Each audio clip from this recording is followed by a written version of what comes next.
You believe in me, Thomas, because you have seen me, says the Lord. Blessed are those who have not seen, but still believe. Go out to all the world and tell the good news.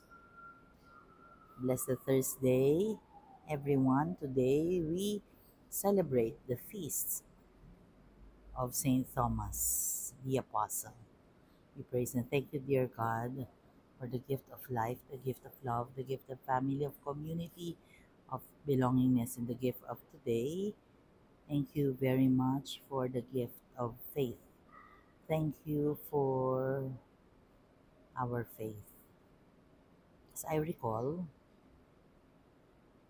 in the Gospel, we are being reminded, blessed are those who have not seen but still believe. I have not seen God, but I feel His presence. I have not seen Jesus, but I know He is with me. I can testify about God's love. I can be a witness on how He is moving in our life. And I can very well say that He's always with me. He never run out of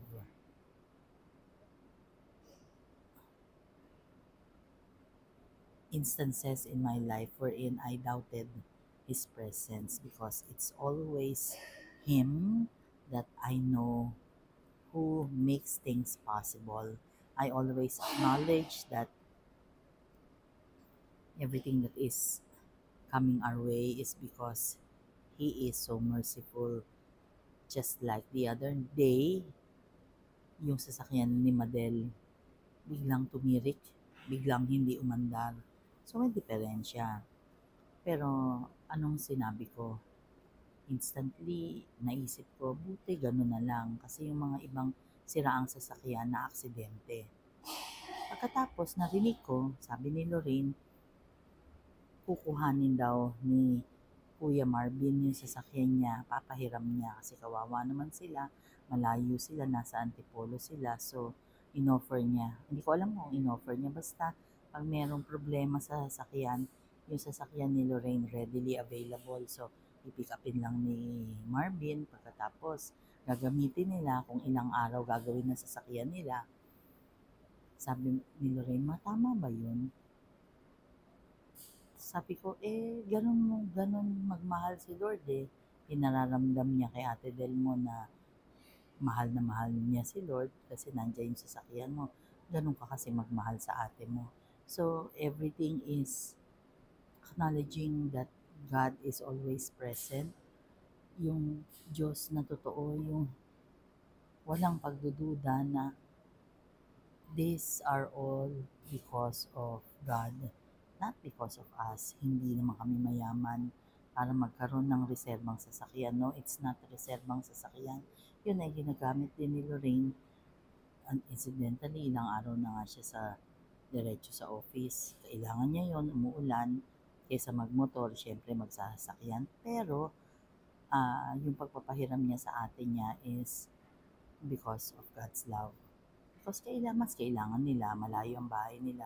And so, nararamdaman ko ang presensya ng Panginoon sa bawat araw ng aming buhay. Nawa ang maging ugali din ng mga tao is kahit na anong bagay na meron ka, o kahit na anong bagay na feeling mo pinagtrabahuhan mo, feeling mo deserve mo kasi you worked hard for it, pero it will not happen kung hindi kagustuhan ng Panginoong Diyos. Always remember that God loves us so much na hindi niya tayo pababayaan. Hindi. Let us pray. Lord God, we are sorry for our sins, either of commission or omission. We pray for healing of those who are sick, those who are requesting for prayers, and those who are praying with us right here, right now. Panginoon, be with us always and in all ways, and allow your presence in our lives to manifest. Stay with us, for without you we are nothing. Lord God, Ang dami ko pong concerns. Ikaw na po ang bahala. All this we pray in your mighty name through the intercession of our Blessed Mama Mary. Saint Thomas, please pray for us.